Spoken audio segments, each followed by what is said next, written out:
In April 1925, a gaunt, feverish man sat in a remote jungle camp, scribbling a final letter to his wife. He spoke of pushing deeper into the Amazon, towards a legendary lost city he called Z. That letter was the last word anyone would ever hear from Colonel Percy Fawcett. For decades, explorers, journalists, and adventurers have tried to answer one question: what happened to Fawcett and his party? The Amazon swallowed them whole, leaving behind only rumors, bones, and a mystery that has haunted the world. Fawcett was no amateur.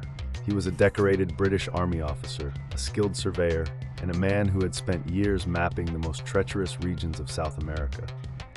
Yet he walked into the green hell with his 21-year-old son Jack and Jack's friend Raleigh Rymel, and they were never seen again.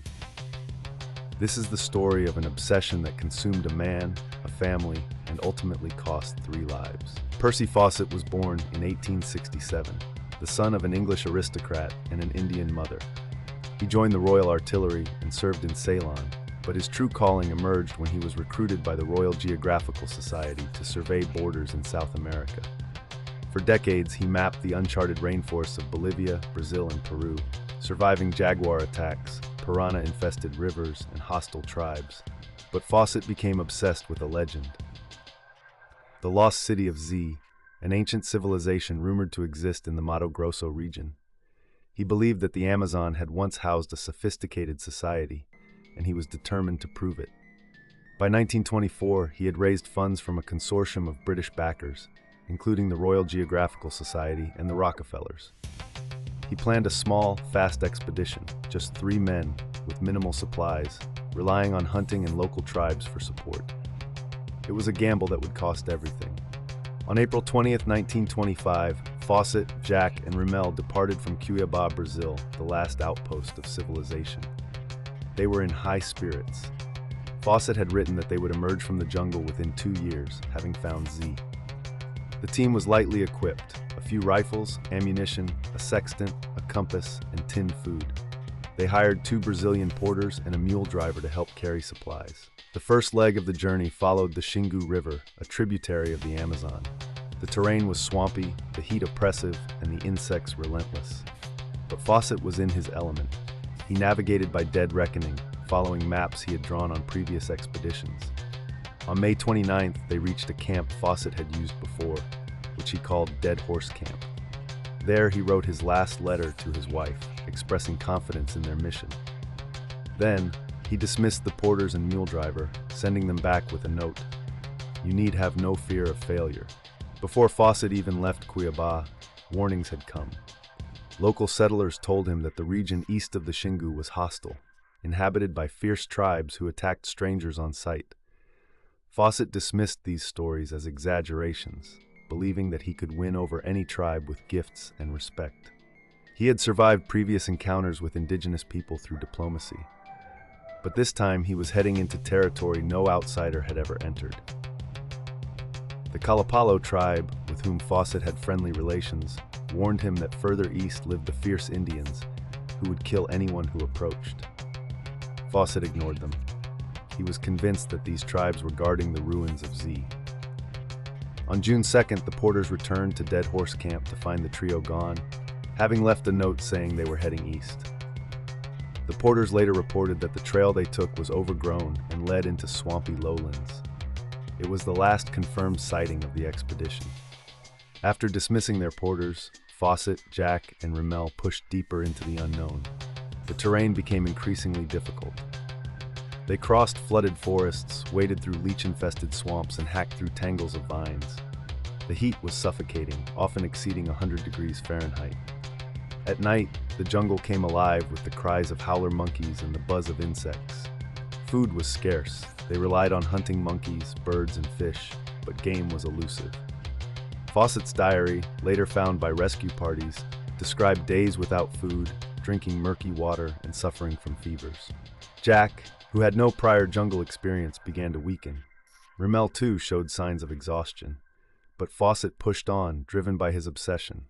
He believed they were close to Z, noting landmarks that matched descriptions from old Portuguese manuscripts.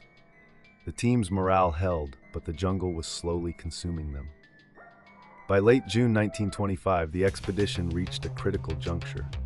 According to Fawcett's final notes, they had crossed the Xingu River and were heading east towards the Rio das Mortes, the River of Death. They were deep in hostile territory, with no backup and dwindling supplies. Fawcett made a fateful decision. He would send Rimmel back to Dead Horse Camp to fetch more supplies and await further instructions. But Rimmel refused to go alone, and Fawcett insisted that all three stay together. This decision sealed their fate. With no way to replenish their food, they were now entirely dependent on what the jungle could provide. Fawcett believed they could reach Z within weeks, but his maps were inaccurate. The region was a labyrinth of marshes and dense forest. They were lost, and their only hope was to press forward. The last entry in Fawcett's diary, dated June 27th, reads, "We are all very weak. No game. We must reach the river tomorrow, or we are finished." What happened next is speculation, but the most likely scenario is a slow, agonizing death. Without food, the men would have suffered from starvation, their bodies consuming muscle and fat. Fevers from malaria and other diseases would have ravaged them. Jack was likely the first to die, his youth no match for the jungle's cruelty. Rimmel may have followed soon after. Fawcett, the hardened explorer, perhaps survived the longest. Some accounts suggest they were killed by the Kalapalo or another tribe. In 1951, the Kalapalo chief told a Brazilian reporter that Fawcett and his party had been killed by the fierce Indians east of their territory. He claimed that the bones had been buried in the jungle. A skull and bones were found in 1952, but later tests suggested they belonged to a different person. The truth remains elusive. But the most haunting image is of Fawcett, alone, starving, and feverish, crawling through the undergrowth, still believing he would find Z. The peak of horror may have come when Fawcett, delirious from starvation and fever, hallucinated the city he had sought. In his weakened state, the jungle itself seemed to transform.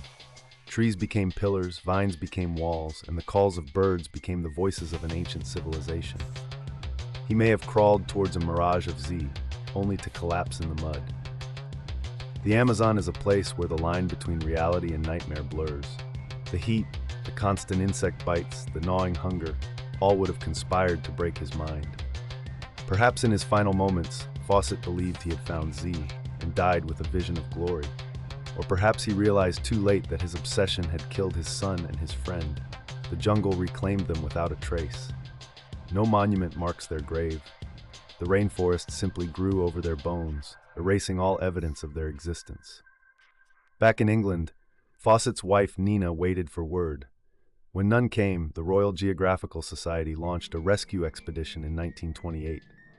They found Dead Horse Camp with its rusting tins and a note from Fawcett, but no sign of the men. Over the following decades, dozens of expeditions searched for Fawcett. In 1930, a Swiss trapper claimed to have found Fawcett's remains, but his story was discredited.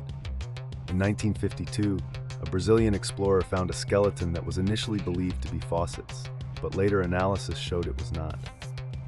In 1996, a Brazilian expedition discovered bones in a metal box in the Xingu region, but DNA testing was inconclusive.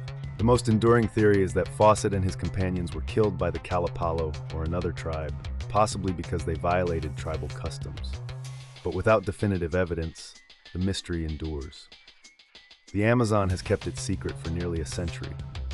The story of Percy Fawcett endures because it touches something deep in the human psyche, the allure of the unknown and the price of obsession. His disappearance spawned countless books, documentaries, and the best-selling novel The Lost City of Z by David Grann, later adapted into a film. Fawcett's legacy is a cautionary tale about hubris and the unforgiving power of nature. He was a man of his time, brave, determined, but also reckless. He believed that the Amazon's secrets could be conquered by will alone. Instead, the Amazon conquered him. Today, the region he explored is still largely wild, and the lost city of Z remains a myth. But Fawcett's name lives on, a symbol of exploration's darkest edge. If you enjoyed this documentary, please like, subscribe, and comment below. What do you think happened to Fawcett? Was he killed by natives, or did he die of starvation? The answer, like Z itself, remains hidden in the jungle.